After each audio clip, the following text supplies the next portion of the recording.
Halo, selamat pagi teman-teman.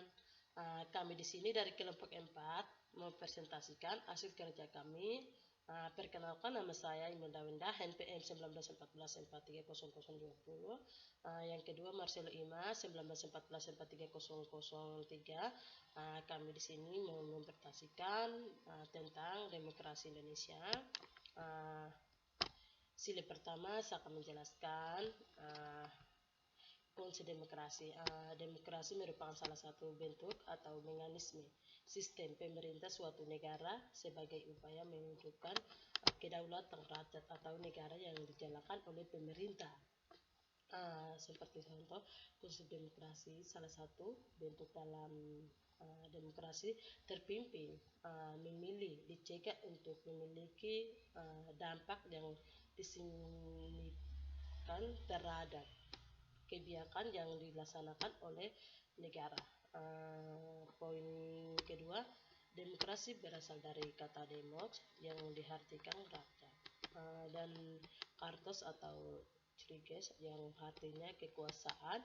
Demokrasi dapat dimengerti sebagai proses pelaksanaan demokrasi dalam kehidupan politik, kenegaraan, dan kemasyarakat.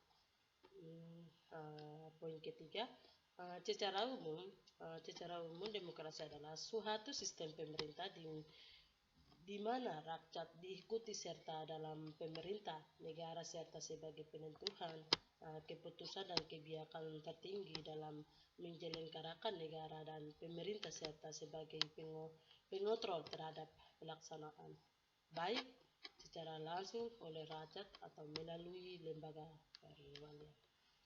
Ada seperti contoh sedikit kita akan menjelaskan bentuk-bentuk demokrasi secara umum. Terdapat dua bentuk yaitu satu,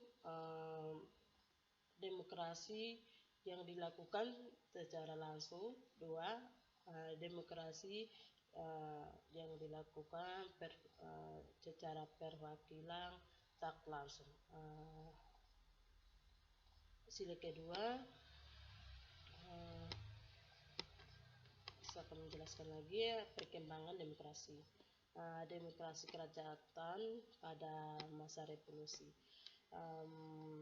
Tahun 1945 1950. Demokrasi militer pada tahun 1950 1959 liberal. Demokrasi terpimpin pada tahun 1959 1965 Orde Lama. Pada tahun 1998 sekarang konstitusi reformasi demokrasi dalam orde reformasi. Pada tahun 1965 1998 Orde Baru demokrasi Pancasila. Ada menjelaskan sedikit perkembangan demokrasi pada para Orde Baru yang mengajukan pembentukan partai-partai politik. Perkembangan demokrasi dalam masa revolusi Orde Baru.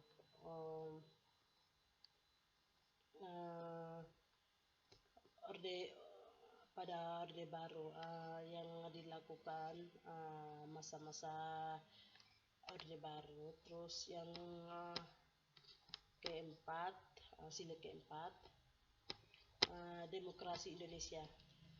Demokrasi Indonesia,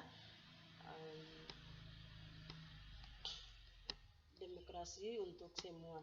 Seperti negara Indonesia adalah negara yang menganut demokrasi.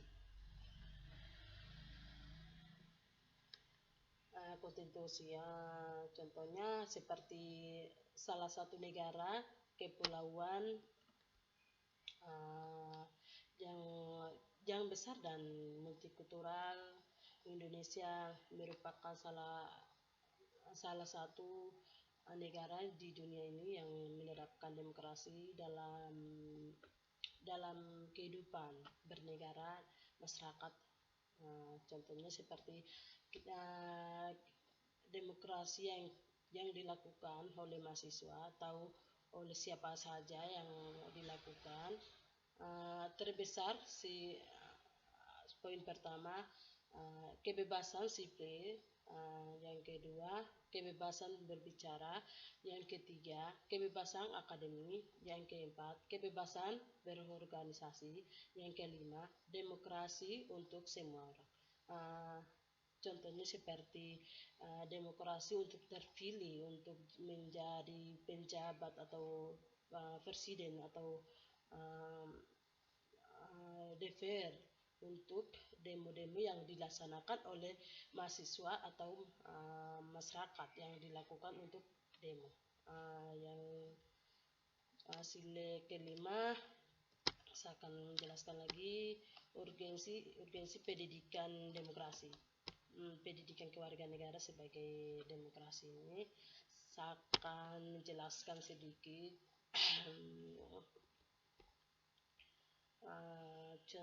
Contoh, saya akan menjelaskan sedikit. Demokrasi bukan sekedar memilih dan dipilih, tetapi juga persoalan bertanggungjawaban memilih. Contohnya, kita memilih siapa saja, kita sebagai siswa, kita memilih OSIS untuk bertanggung jawab dalam lingkungan sekolah, walaupun dalam kelas, untuk memilih mengkoordinasi siswa untuk bertanggung jawab dalam kegiatan apapun, untuk dilakukan secara langsung atau secara tidak langsung. Itu kami dilakukan proses atau untuk secara kepercayaan. Terus yang kedua, upaya pembangunan kultural demokrasi tersebut menurut Al-Mori 1996 sampai 28 harus melewati 3 tahap.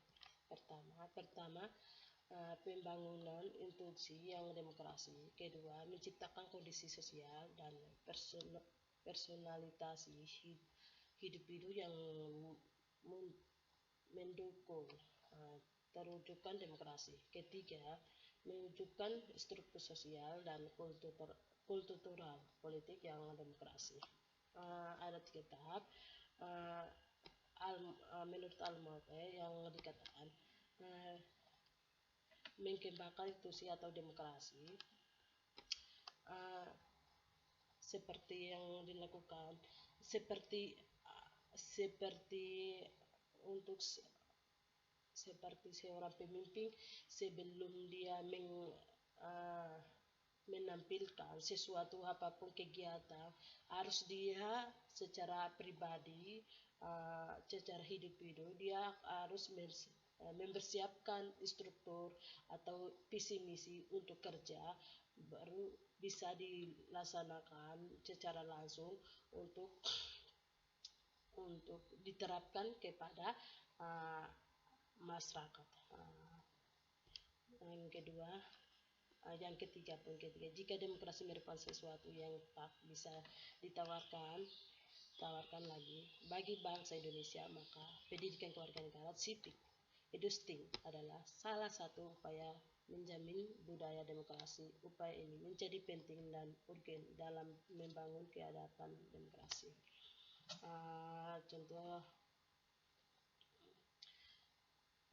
Contohnya, pendidikan demokrasi ini sangat penting untuk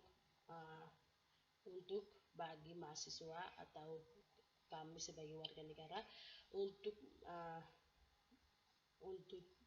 penting sekali untuk kami belajar untuk membangun pendidikan, untuk membangun dalam perekonomian apapun.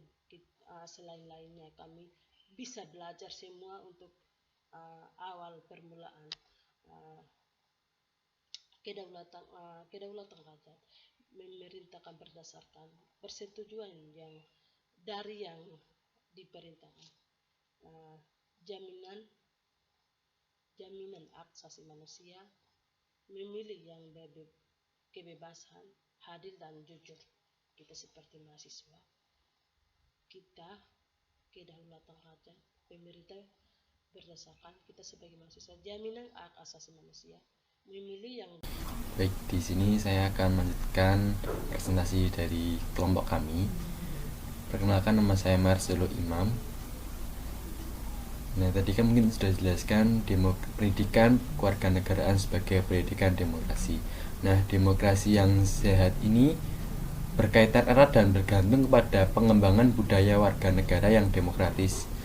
Jadi, demokrasi yang ada sekarang ini juga bergantung pada masyarakat yang menjalankannya. Nah, kebudayaan demokrasi di Indonesia ini dalam pengertian nilai-nilai, perilaku atau praktik-praktik dan norma yang mencerminkan kemampuan warga negara dalam mengatur diri mereka sendiri.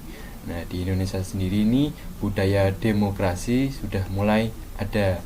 Nah, ini Dawam Raharjo mendefinisikan civil society sebagai masyarakat madani, yaitu proses menciptakan peradaban yang mengacu pada nilai-nilai kebijakan bersama atau al-khair. Nah, menurutnya dalam masyarakat madani, warga negara bekerja sama membangun ikatan sosial, jaringan produktif, dan solidaritas kemanusiaan yang bersifat non-negara. Nah, mungkin di sini masyarakat yang berperan menciptakan membangun ikatan sosial sehingga demokrasi di Indonesia itu dapat terwujud. Nah, dalam konteks Indonesia ini sendiri, ini sudah ditandai hasilnya itu ditandai dengan keimanan ketakwaan terhadap Tuhan Yang Maha Esa. Nah, yang kedua yaitu jaminan hak asasi manusia, penegakan hukum, partisipasi yang luas dari warga negara dalam pengambilan keputusan publik di berbagai tingkatan, dan pelaksanaan pendidikan kewarganegaraan untuk mengembangkan keluarga negara yang Indonesia yang cerdas dan baik. Nah, jadi di Indonesia ini sudah praktik demokrasi sudah berjalan. Nah, itu terciptanya karena masyarakat sendiri yang berperan dalam menciptakan demokrasi di Indonesia. Nah, pentingnya pendidikan demokrasi bagi warga negara yang memungkinkan setiap warga negara dapat belajar demokrasi melalui praktek kehidupan yang demokratis dan untuk membangun tatanan praksis kehidupan demokrasi yang lebih baik di masa yang akan datang.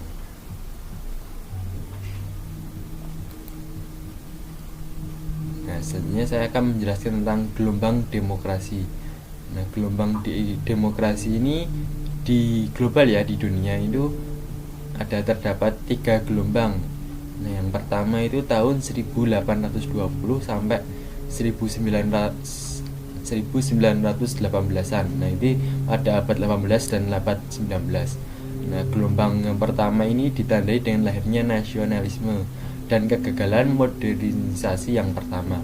Nah, modernisasi yang pertama ini dalam konteksnya itu dalam Perang Dunia yang pertama itu sudah mulai muncul modernisasi.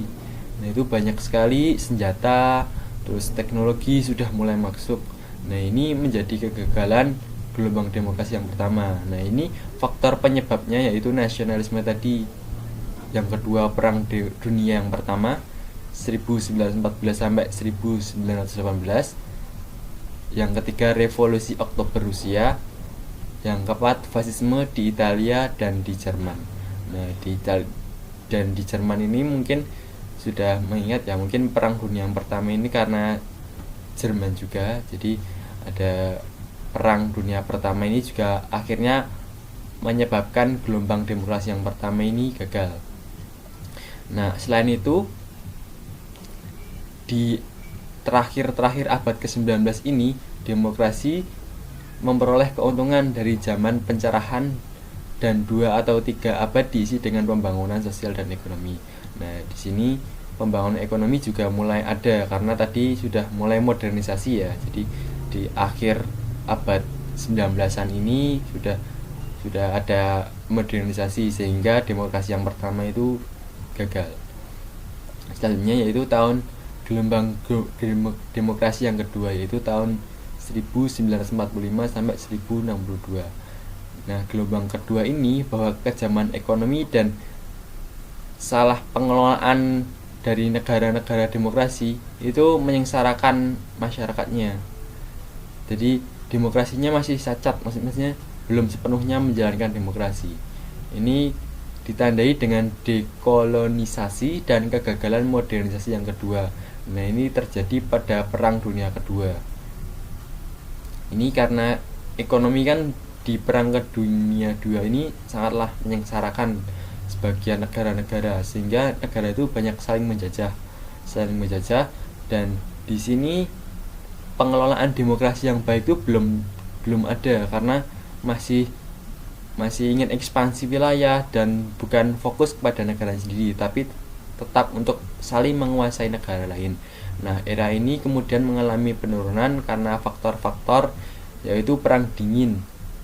Nah, Perang Dingin ini sangatlah memicu pada negara-negara lain itu sangat ketergantungan, karena ini masih banyak negara yang adidaya seperti Amerika Serikat, Rusia itu melakukan perang dingin, sehingga negara-negara yang kecil itu tidak bisa bangkit, ekonominya sengsara dan masih membutuhkan bantuan untuk demokrasi di negaranya masing-masing.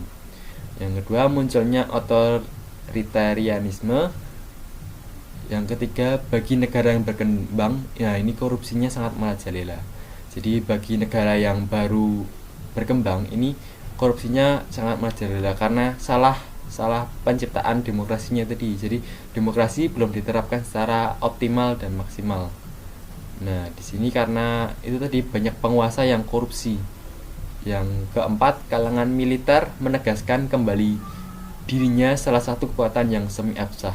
Nah, ini karena kekuatan militer bangkit ini karena ekspansi tadi Perang Dunia Kedua yang ingin saling menguasai negara-negara lain.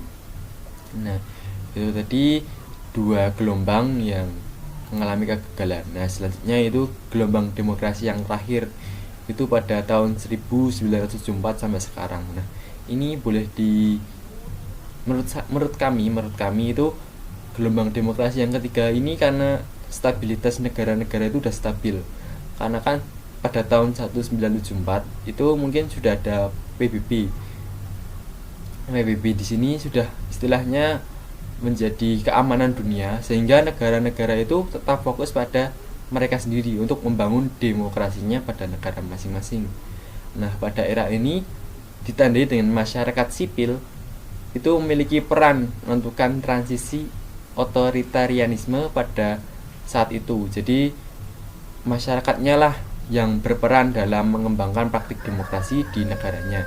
Nah, mungkin seperti saya yang jelaskan tadi, di Indonesia itu demokrasi sudah berjalan dengan baik karena masyarakatnya sadar betul akan pentingnya demokrasi. Nah, di sini yang berperan tuh sebenarnya masyarakatnya. Karena dalam masyarakat yang sudah memiliki kuat dalam demokrasi, walaupun pemerintahnya mengalami rusak atau tetananya geser, keruntuhan pemerintahannya itu masih disokong oleh masyarakatnya. Seperti contohnya tahun 1998 ini kan kita terjadi reformasi di Indonesia. Nah, di sini praktik demokrasi itu sudah berjalan. Jadi reformasi ada, itu untungnya pemerintahan kita itu runtuh, tapi masyarakat kita tuh siap dalam menghadapi, dalam menyokong pemerintahan yang baru, sehingga demokrasi di sini itu ada. Nah, di tahun 98 itu dari MPR sendiri itu mengangkat B.J. Habibie itu sebagai presiden. Jadi dalam di sini praktik demokrasi sudah berkembang. Nah, sampai tahun 2004 itu baru ada pemilihan presiden. Nah, itu sudah sampai sejauh itu dalam perkembangan demokrasi. Tapi pada tahun reformasi itu digunakan dengan MPR tadi. MPR memilih presiden sebagai presidennya. Nah, di tahun 1974 ini kuatnya masyarakat sipil pada memilih transisi. Nah, menjadi faktor tersendiri. Yang kedua, kemampuan ekonomi dari rezim baru. Nah, ekonomi juga mempengaruhi dalam faktor yang ketiga ini. Demokrasi dapat terwujud itu karena kemampuan ekonomi yang menyediakan jalur baru bagi rezim demokratis baru untuk membangun kembali dan memperkuat masyarakat sipilnya. Yang ketiga, munculnya kebudayaan sipil yang berbasis pada hukum dan pemilihan. Munculnya kebudayaan sipil yang berbasis pada hukum ini istilahnya menjadi tonggak utama, jadi kayak penyokong itu demokrasi dapat berjalan dengan baik, karena masyarakatnya tadi yang sadar betul akan pentingnya demokrasi bagi sebuah negara. Nah, proses demokratisasi pada gelombang ketiga ini ada berbeda-beda pada seluruh dunia ini. Jadi yang pertama itu rezim-rezim yang terlebih terbuka yang dimulai dari pemerintahan militer. Nah, itu misalnya negara Yunani, Spanyol, Portugal, Brazil, Argentina, dan Chili. Yang kedua, jalur melalui transisi rezim otoritarian yang dikuasai oleh partai dominan. Jadi demokrasi yang berkembang pada sebagian negara kedua ini karena partai yang dominan. Nah, partai yang dominan ini membentuk sebuah, istilahnya membuat tatanan demokrasi yang baru. Yang ketiga yaitu jalur yang memiliki rezim yang dominasi oligarki komunis. Nah, ini misalnya Eropa Tenggara, negara-negara bekas jajahan Soviet. Ini membuat demokrasinya yaitu bekas jajahan Soviet tadi. Jadi seperti menggunakan oligarki komunis. Nah, itu tadi dari beberapa gelombang demokrasi dari seluruh dunia. Nah, jadi mungkin saya lebih jelaskan lagi, yang paling penting untuk demokrasi untuk berkembang itu adalah masyarakatnya sendiri. Jika masyarakatnya penting akan demokrasinya, maka demokrasi di tatanan pemerintahan dapat berjalan dengan baik. Nah, itu juga dapat berkembang karena pentingnya pendidikan kewarganegaraan sebagai pendidikan demokrasi. Nah, itu salah satunya seperti itu. Jadi kita sebagai warga negara yang baik tetap menggunakan demokrasi sebagai suatu cara dalam pemerintahan. Seperti kemarin demo ataupun yang lainnya, itu baiknya dengan cara yang diakui hukum dan dapat berjalan dengan baik. Itu kalau demo kemarin ada dua sebenarnya dalam mengajukan pendapat, yaitu bisa dengan demo atau mungkin banding di MK. Nah, mungkin jika masyarakatnya sadar betul tadi, maka demokrasi di Indonesia akan berjalan dengan baik. Terima kasih dari kami. Mohon maaf apabila ada kesalahan. Saya tutup. Terima kasih. Wassalamualaikum warahmatullahi wabarakatuh.